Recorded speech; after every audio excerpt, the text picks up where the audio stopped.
Com és de ben parir ser agraït, el primer és agrair a tots.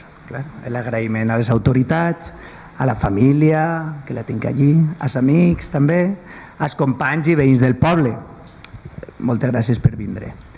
Vull fer un lloc especial a Carmina, que ha pensat en mi per a aquesta 30a edició de la Festa del Llibre, on vos convidem a tots a estimar-se entre lletres. Víctor, de l'Àrbol, Romero, va néixer a Barcelona el 1968, o sigui que tens 57 anys, no? Molts. Se me sent, 57 anys. Muchos, és igual. Però es dus bé, ja t'he vist jo, es dus bé. Han cabut els dos bé en el cotxe, ara és escriptor, va ser mosso, durant 20 anys, del 92 al 2012, 92, en Barcelona. I espera, entre altres coses, que avui ens contes quina part el queda de mosso dins d'aquest escriptor que eres ara. Debuta en el 2006 en El peso de los muertos i guanyant el Premi Tiflos, que és de la ONCE, l'organisme de la ONCE, i seguiria, i això sí que vaig a mirar-ho, perquè de carrerilla només sé tots. El abismo de los sueños, inèdit. La tristeza del samurái, respirar por la herida, 1.000.000 de gotes, xulíssim. Gran Prix de la literatura policíaca, que és un premi prestigiós que n'hi ha a França, possiblement el que més, no?, de gènere policíac. La víspera de casi todo, que li van donar el Nadal. Premi literari el més antic d'Espanya. Por encima de la lluvia, després. El hijo del padre, perdona, antes de los años terribles, que no m'he llegit. Jo és que no me'n recordo de tot. El hijo del padre, tu estàs dient-me que sí, ja està. Sí. Vale, bé, perfecte. Jo m'he posat així les dates perquè ho tinga clar i l'ordre cronològic sigui el correcte. Nadie en esta tierra, y mientras el mundo dice no, que és de poemes. Tampoc ho sabíem, no ho sabíem. I s'han quedat super sorpresos, gratament. I El tiempo de las fieras, que és el seu últim treball.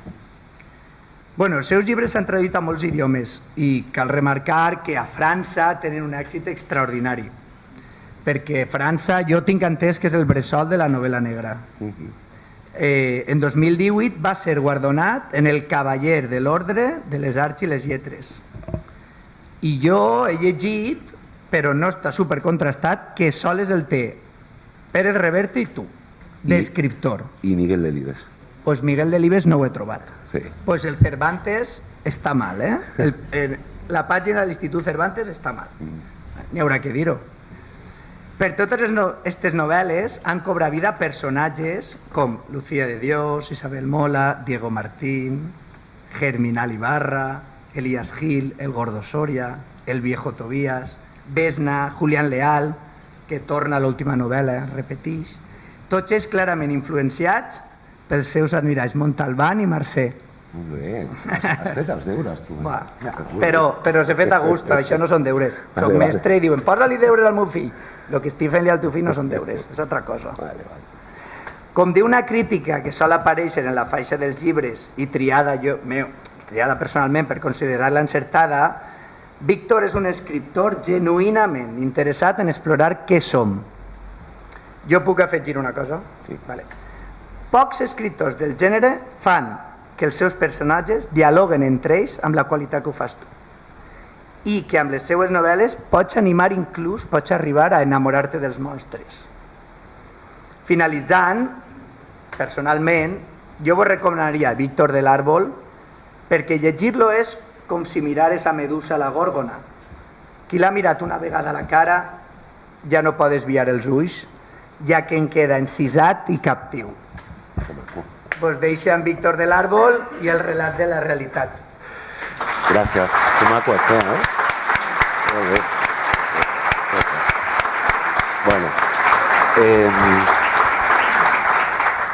M'ha agradat això de la medusa. Espero que nadie me corte la cabeza, però m'ha agradat.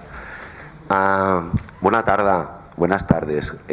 Primer de tot, volia donar-vos les gràcies, perquè jo sí que fer aquestes coses no és fàcil fer venir, que jo hagi pogut venir, la Carmina ha fet un molt bon treball, i gràcies també a l'Ajuntament de Muro.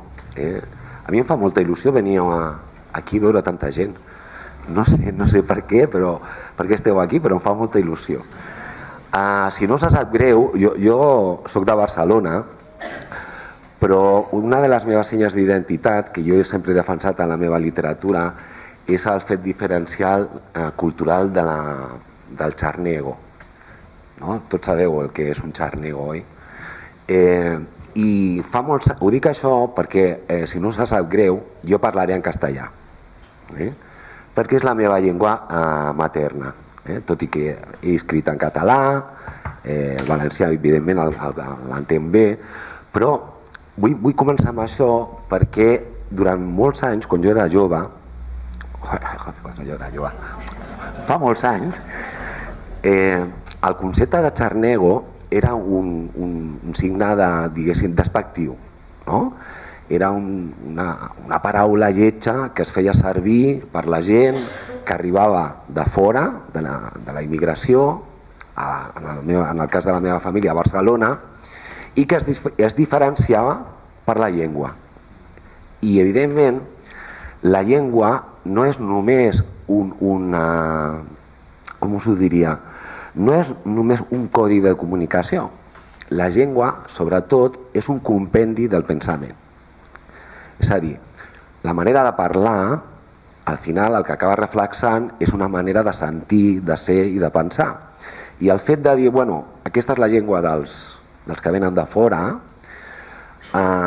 jo vaig créixer amb aquesta idea, no? De que era diferent. Això va marcar la meva identitat i penso que es nota molt als meus llibres. Jo estic efectivament molt interessat en allò que som més enllà dels clixés i dels tòpics, no? Llavors, durant molts anys jo vaig refusar les meves arrels. Jo soc de família extremenya i andaluza, no? I durant molts anys, pel fet de voler-me integrar, jo vaig rebutjar tot el que tenia que veure amb el passat de la meva família. Això també està molt reflexat en les meves novel·les, no? Aquell que vol fer-se de nou, l'home que vol fer-se de nou i oblida el seu passat, no? Bé perquè s'avergonyés o perquè el vol amagar. Això és molt típic també dels meus personatges, no? Fins que amb el pas dels anys vaig descobrir un escriptor que per mi ha estat icònic, juntament amb el Mercè, amb el Montalbán, escriptors xarnegos, és a dir, escriptors catalans o que han crescut i viscut a Catalunya però que escrivien en castellà. Però el meu fet diferencial va ser que vaig descobrir un escriptor francès que es diu Albert Camus. Vaig llegir un llibre que es diu L'Estrangero, no? I vaig descobrir que aquest senyor era de mare espanyola, menorquina, de pare francès, i que ell va néixer a Argèlia, no? Llavors era el que a França es diu un pied noir. I ell sempre això ho reivindicava amb orgull, no? Ell deia, no, jo no sóc francès, jo no sóc argelí, jo sóc fill de la meva mare i del meu pare i de la meva terra, no? I ara ser xarnego és una senya d'identitat, d'orgull, diguéssim, no? Si està la rumba catalana, que hizo famosa Peret, escritores como Juan Marsé, etcétera, etcétera, ¿no? Así que yo con el paso de los años quise reivindicar y quiero reivindicar esa accidentalidad de mi nacimiento. Yo siempre digo que soy un catalán accidental, porque podría haber nacido en cualquier sitio, los hijos de inmigrantes podemos nacer en el mar o podemos nacer en cualquier sitio, como se ve hoy en día, ¿no? Y al final lo importante de la identidad es volver al origen, volver a las raíces para entender quién eres. Eso es un tema recurrente también en mis novelas. Bueno, toda esta larga introducción para deciros que me podéis hablar como os dé la gana y que si os parece, pues yo voy intercalando pues conforme me vaya viniendo, ¿no? Porque al final la lengua es comunicación, la lengua es un puente y nunca puede ser una trinchera, algo que, por desgracia, durante muchos años en Cataluña pues se perdió un poco el sentido de esa riqueza cultural. Pero bueno, pues yo quería contaros una historia que empieza como en los cuentos, y es que esta charla era el poder de la palabra, ¿no? Pues veréis, hace muchos años, en un mundo injusto y violento, un chico, un adolescente, descubrió por casualidad una novela de un escritor español que escribía en francés,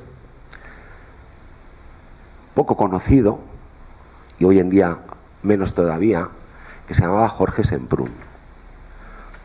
Esa novela, que en realidad no era una novela, porque ese chico lo descubrió años después, sino una autobiografía ficcionada, ¿no?, se llamaba La escritura o la vida, así, pum, ¿no?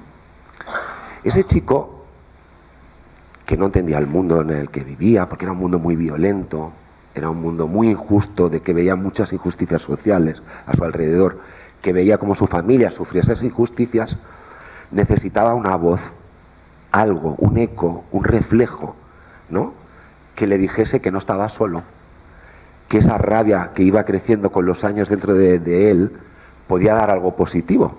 Y justo, por casualidad, cae ese libro en sus manos. Ese chico empieza a leerlo y descubre una cosa increíble. Jorge Semprún, a los 19 años, fue enviado a un campo de concentración, a Buchenwald, en 1943 o 44. ¿Por qué? Pues porque tenía 19 años, era un idealista y militaba en el Partido Comunista francés, ¿no?, siendo español. Y bueno, llegan los alemanes a Francia y lo mandan a un campo de concentración. En ese campo de concentración, Jorge Semprún era un hombre, era un chico culto, venía de una buena familia, de una familia burguesa, totalmente diferente al chico que estaba leyendo esa novela, ¿no?, que venía de una familia obrera, de inmigrantes. Pero ese chico, Jorge Semprún, de 19 años, aprovecha su cultura, aprovecha que sabe escribir, que sabe leer, que sabe francés, sabe alemán. Entonces, los guardias del campo le dan un puesto administrativo. Los mismos que le han metido ahí lo utilizan y dicen: tú vas a llevar la administración del campo. Es decir, tienes que anotar todas las personas que entran y todas las personas que salen, ¿no? Y él dice, las personas entraban en tren y salían por el aire, ¿no? Nos lo explica de esa manera. Y él tenía que llevar esa contabilidad. Entonces le prohíben expresamente escribir.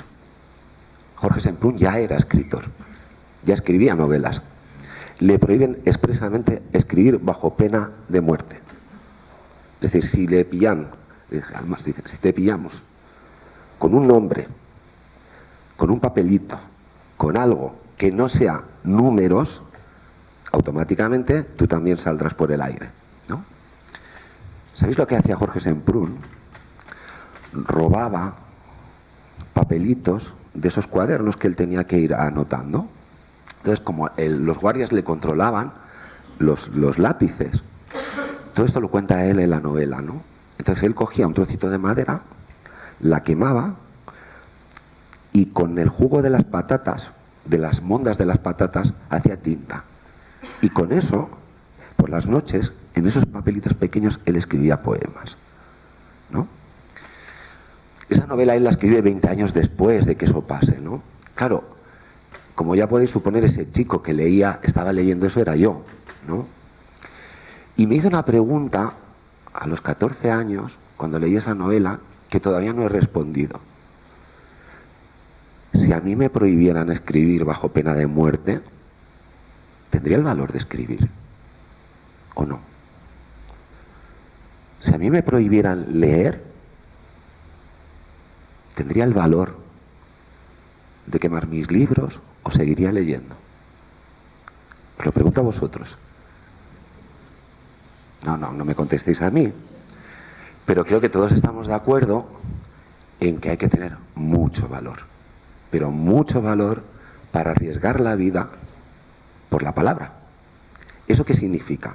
Que la palabra, la escritura, que a nosotros nos parece algo cotidiano, un derecho adquirido, algo casi banal, porque todos los días escribimos en las redes o en WhatsApp, y todos los días leemos algo, ¿no? Claro, nosotros eso lo hemos asumido como una libertad, como un derecho adquirido, que en épocas y en momentos históricos ha supuesto la diferencia entre la vida y la muerte. Entonces yo siempre me he preguntado por qué hay gente que ha arriesgado su vida por algo que simplemente no se necesita para comer, no se necesita para respirar, no se necesita para vivir. ¿Por qué leemos? ¿Por qué escribimos? ¿Por qué nos arriesgamos, no? Jorge Semprún lo explica muy bien en ese libro y dice: hay momentos en la vida en que la cordura se pierde. Efectivamente, cuando tú ves la muerte industrializada, la cordura no tiene ningún sentido, ¿no? La vida humana no vale nada. Pero él decía, la palabra escrita, escribir, era lo único que a mí me mantenía conectado a lo que más importa del ser humano, que es la esperanza, ¿no? ¿Por qué? Porque en el relato, y esto creo que lo digo en alguna de mis novelas, en el relato somos mejores que en la vida. En el relato somos perfectos. Podemos contarnos la vida como nosotros queramos. Podemos leernos como nosotros queramos, ¿no? Entonces, si nos quitasen las palabras, si nos quitasen la escritura, si nos quitasen los libros, eso que no le damos ahora ninguna importancia, ¿cómo sería el mundo? ¿Cómo sería el mundo sin música? ¿Cómo sería el mundo sin fotografía? Sin pintura, sin nada. ¿Cómo sería? Pensadlo. Un momento, un desierto. Sería la pobreza absoluta, ¿no? Entonces, yo eso lo descubrí muy joven, muy jovencito. Descubrí que a través de las palabras se pueden construir mundos necesarios, pero también posibles. Claro, cuando yo doy clases, yo doy clases de literatura en Francia, y cuando yo intento transmitir la emoción que siento al leer a Jorge Semprún, a Juan Marcé, a Miguel Delibes, pero también a Dostoyevsky, a Steinbeck, ¿no? Cuando intento transmitir esa pasión, yo no les hablo de estética. Evidentemente sí les hablo de estética, de corrientes literarias, del modernismo, del relativismo, del expresionismo, sí, pero yo de lo que les hablo siempre es de vida. ¿Por qué? Porque es imposible no sentir pasión por la vida y ser escritor. Es decir, si tú no sientes pasión por la vida, no puedes ser escritor. No puedes. Puedes escribir libros, pero no puedes ser escritor. Igual que si tú no sientes pasión por la vida, puedes ser, puedes ser cantante, pero no serás nunca un músico, ¿no? No serás nunca un pintor, nunca serás un artista. Es decir, el arte y la palabra escrita, la literatura en particular, nos conecta con aquello aspiracional que podríamos llegar a ser, ¿no? Es decir, eso es una cosa que siempre ha sido para mí un motor, ¿no? Hay, yo voy tirando, pero tú vesme cortando, porque como me has dicho que tenía que hacer una charrada, no sé si sabéis que yo he sido seminarista, o sea, yo puedo estar aquí hablando hasta el próximo cónclave, o sea que cortadme cuando queráis, ¿eh? Pero es que es un tema que me gusta mucho, ¿no? Que me apasiona mucho. Hay otro ejemplo que me gustaría poneros. A finales de los años 20, en 1920, aproximadamente, entre 1920 y 1929, sabéis que se produce el periodo de la revolución bolchevique, ¿no? La revolución rusa, después de la Primera Guerra Mundial. Y hay una poetisa que a mí me encanta, y os la recomiendo, está traducida al español, que se llama Anna Akhmatova. Es una gran poeta rusa de los años 20, ¿no? Entonces, Anna Akhmatova era muy popular en su época, en lo que era Rusia. La Unión Soviética vendría después, ¿no? Era lo que se llamaba una poeta del pueblo, ¿no? Porque ella escribía sobre lo cotidiano, sobre las aldeas, los kolkhozs, sobre los campesinos. Entonces, curiosamente en Rusia no tenían para comer, pero sí tenían para leer. Es decir, el pueblo ruso siempre ha sido un pueblo muy culto en ese sentido. Le han dado mucha importancia a la literatura. De hecho, hay una anécdota, hago un brevísimo paréntesis, y es que durante el estalinismo se prohibieron casi todas las obras que se publicaban o se publicaron en Occidente, salvo unas pocas. Y entre esas pocas, ¿sabéis cuál estaba? El Quijote. El Quijote se estudiaba en la Unión Soviética de Stalin. Ojo, ¿eh? O sea, ¿por qué? Porque conectaba muy bien con el sentir y el pensar ruso, ¿no? De hecho, Dostoyevsky hace muchas referencias a Cervantes en sus obras, ¿no? Bueno, a lo que iba. Anna Akhmatova era una poeta joven, muy atractiva, muy conocida, muy querida, pero claro, ¿qué pasa? Que llega la revolución bolchevique, llega Lenin, llega Stalin, llega toda esta gente, y ella, que era una mujer muy inteligente, porque los escritores somos un poco brujos, luego conectaré con el tema de la magia, ella ve venir, anticipa lo que va a pasar, ¿no? Ve venir la dictadura, ve venir los campos de concentración, los gulags, ve venir todo lo que va a pasar y empieza a escribir. Empieza a escribir poemas no contra nadie, porque ella no escribía nunca contra nada. Ella siempre escribía a favor de la vida, a favor del espíritu libre de los rusos, hace unos poemas preciosos sobre la tundra, sobre la naturaleza del país, la conecta muy bien con esa idea universal de la religión que tienen los rusos, ¿no? Muy vinculada al destino, ¿no? Para los rusos es muy importante el destino, Dios, el bien, el mal, bueno, todo eso era.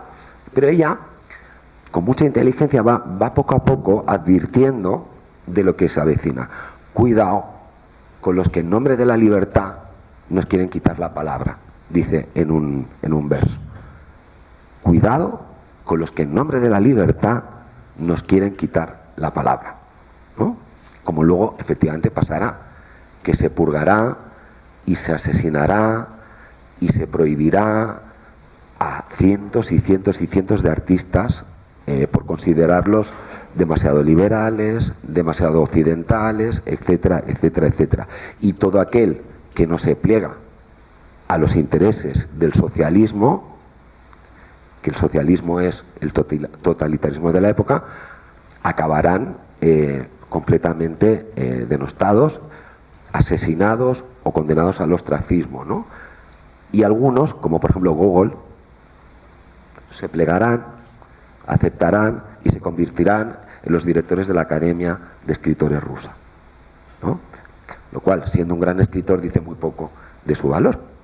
Bueno, el caso es que llega el momento en que a Anna Akhmatova le prohíben, efectivamente, seguir escribiendo. Volvemos a estar en lo mismo. Volvemos a estar en lo mismo. Le prohíben seguir escribiendo. Y ella dice, vale, pero por las noches sigue escribiendo, ¿no? Alguien de su entorno la denuncia, le dice, no está publicando, pero sigue escribiendo. Fijaros que o sea, ya entran en la intimidad de tu casa, ¿no? No te digo que no hables, no te digo que no publiques, te digo que no escribas, que no vuelvas a escribir nunca. Entonces, ¿qué hacen? Como a ella no la pueden asesinar, como a ella no la pueden purgar porque es muy, muy querida, ¿qué hacen? Cogen a su hijo mayor y lo mandan a un gulag. Un chaval de 20 años que no ha hecho absolutamente nada, salvo ser el hijo de Anna Akhmatova. Entonces cogen a este chaval y lo mandan a Siberia y le dicen, como escribas un solo verso, no vuelves a ver a tu hijo en la vida. Y Ana Akhmatova, evidentemente, ante eso, decide dejar de escribir. ¿Qué pasa? Que al final, un poquito, sigue escribiendo. Pero lo hace absolutamente en secreto. No lo sabe nadie. Entonces, pasan 2 años, ¿os estoy aburriendo con esto? Ah, vale. Si no, cortadme el rollo, ¿eh? Y tú también, por favor. Pasan 2 años y Ana Akhmatova, que es un referente cultural del modernismo en Europa, en la época, recibe la visita de 2 estudiantes austriacos en su casa, ¿no? Porque, bueno, y hablan y tal. Y entonces uno de ellos, metiendo las narices donde no debe, encuentra un poemario de Ana Akhmatova, que se llama Requiem. Ya el nombre se llama Requiem. Buscadlo porque es muy fácil de encontrar y es bellísimo. Sin decirle nada a ella, hace una copia, lo copia y se lo lleva de vuelta a su país. Y creyendo que le hace un favor, hace que ese poema, Requiem, se publique en Austria. El resultado es que su hijo muere. No muere, su hijo es asesinado. Ana Akhmatova nunca se perdonó eso, porque no culpó a ese estudiante, no culpó a las autoridades, no culpó a la época, se culpó a sí misma. Y vivió el resto de su vida, no volvió a escribir nunca más, y vivió el resto de su vida hundida y amargada, porque decía, ¿por qué no he podido callarme? Dice en una de sus últimas entrevistas, no supe callarme, ¿no? Fijaros si el poder de la palabra puede llegar a superar lo insuperable, como es el amor de una madre por su hijo, ¿no? Por ejemplo, ¿no? Sin irnos a esos extremos tan bestias, que vuelvo a decir que yo sigo condicionado siempre, preguntándome siempre lo mismo. ¿Hasta qué punto, hasta qué límite llegaría yo? ¿Cuál sería mi valor para ir más allá de eso? Pues claro, yo vivo en un país democrático, con sus defectos, por supuesto, con sus limitaciones también, con su censura también, porque aquí hay otras formas de censura que son mucho más sutiles, ¿eh? Aquí está el deporte nacional en España, es ridiculizar a quien no se puede vencer, o es mentir hasta que esa mentira se convierte en verdad, o es destruir el prestigio social de alguien. Es decir, hay muchas formas de censura también aquí, ¿eh? O es el ostracismo, como se hacía en la antigua Grecia, el silencio. Simplemente te ignoramos. Puedes decir lo que quieras, que te ignoraremos. Eso también es una forma de censura, ¿no? Pero, a fin de cuentas, esto no es México, como yo cuento en mis novelas. Esto no es la Unión Soviética. Esto no es la época más dura de la dictadura franquista. Esto no es el nazismo.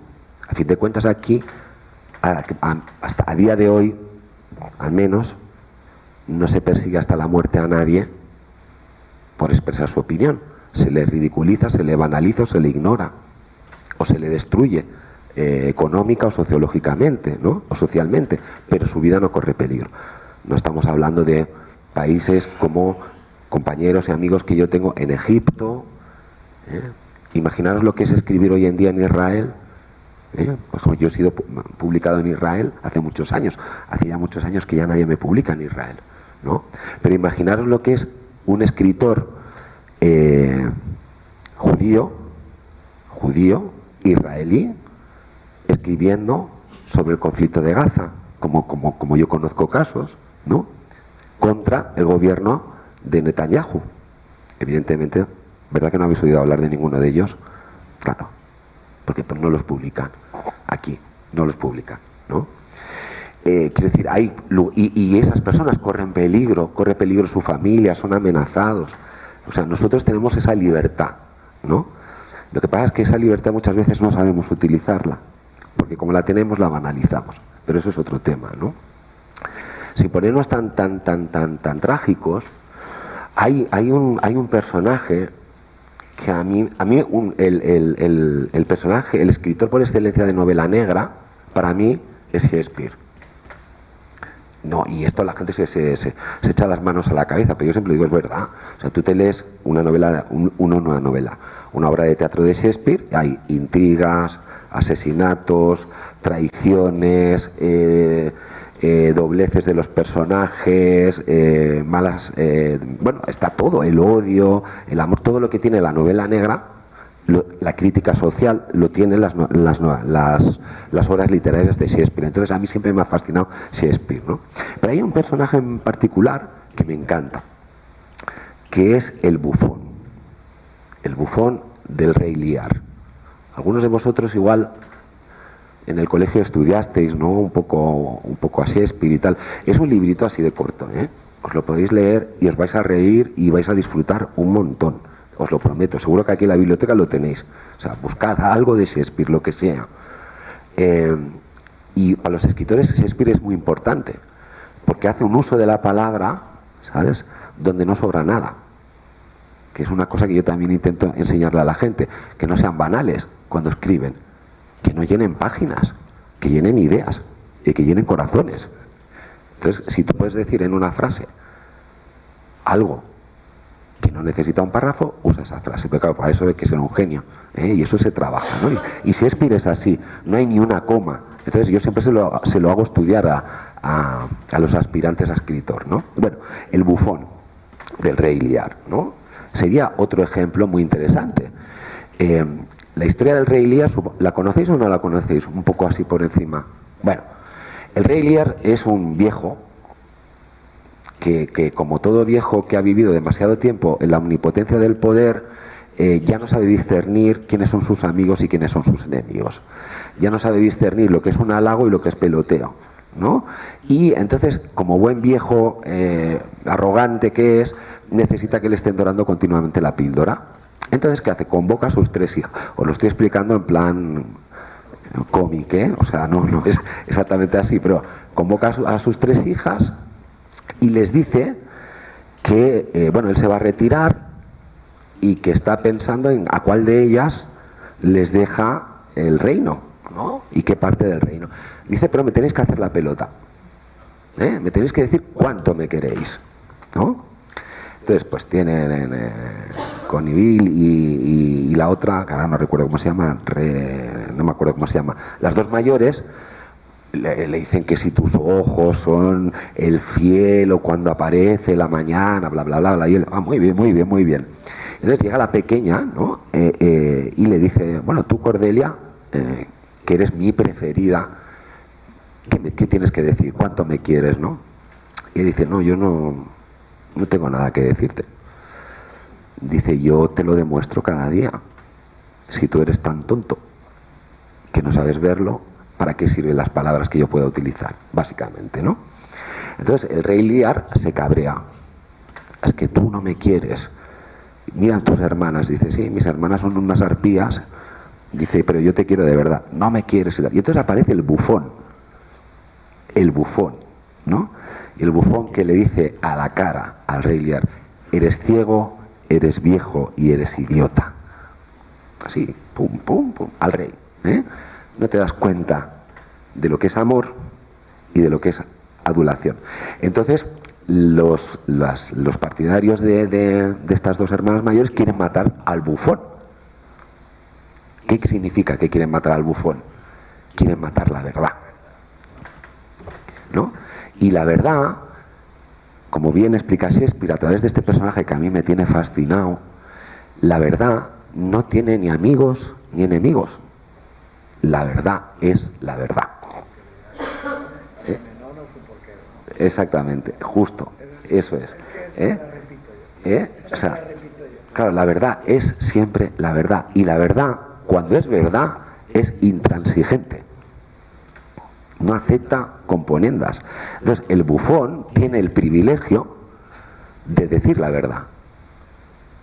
Pero no es idiota tampoco, sabe que se está jugando la vida. ¿no? Porque, vale, hasta el bufón tiene sus límites, como dice Maquiavelo en El Príncipe, ¿no? Guárdate a un bufón cuando necesites una cabeza. También dice eso, ¿eh? Es decir, guárdate la verdad mientras te sirva. Cuando no te sirva, córtale la cabeza y pon otro, ¿no? Entonces, ese es uno de los ejemplos más chulos. Y ya para acabar, porque podría estar aquí hablando tal, pero me parece que os vais a aburrir y yo quiero que me hagáis algunas preguntas, os voy a explicar una última cosa que también me fascinó desde niño, que es la magia de las palabras. La magia de las palabras. En el antiguo Egipto, en las primeras dinastías faraónicas, sabéis que tenían muchísimos dioses, ¿no? Un dios para cada cosa. Hay un dios que a mí me tiene fascinado, que es el dios Tot, T-O-T, se llama Tot. Ese dios se representa con un macaco. ¿Sabéis los macacos? Estos monos que tienen esos dientes así de... sacan esos mala leche así que tiene y tal. Se representa con un macaco sentado en un trono y una luna en la cabeza, ¿no? ¿Qué significa eso? Tot era el dios de la magia. Era el dios que conectaba con Osiris y con los demás para interpretar el mundo de los muertos, ¿no? El mundo de lo esotérico, el mundo de lo escondido. Pensad que en el antiguo Egipto lo esotérico no es como nosotros lo vemos ahora, como una cosa de, va, te echo las cartas y a ver qué... No. O sea, lo esotérico formaba parte de la religión, formaba parte, el misterio formaba parte de la vida, ¿no? Entonces, Tot era ese mono, era ese macaco, que es el símbolo de la inteligencia oculta, ¿no? Pero, además, era el dios de la escritura. Tot era el dios de la magia y de la escritura. O sea, Tot era el dios de los magos y de los escribas. ¿Por qué?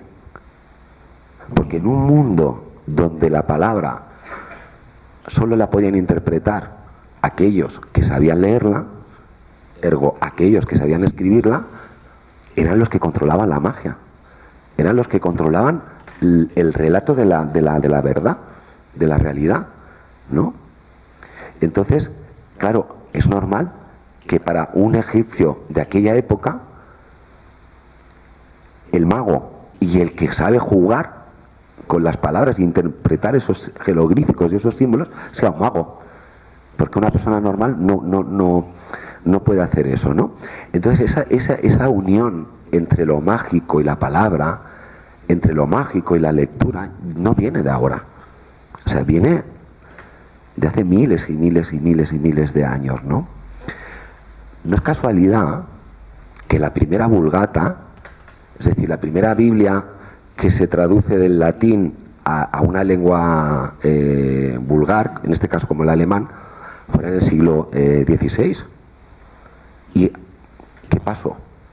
Cuando Lutero hizo la traducción de la Biblia, se provocó el cisma de Occidente, ¿no? Es decir, aparecieron los protestantes, las guerras de religión, la Inquisición, muertes, guerras durante cientos y cientos de años por un libro. Porque alguien se atrevió a entrar en el territorio prohibido de la palabra mistérica, porque claro, la Biblia solo la podían interpretar los curas y no todos los curas, solo aquellos que sabían latín.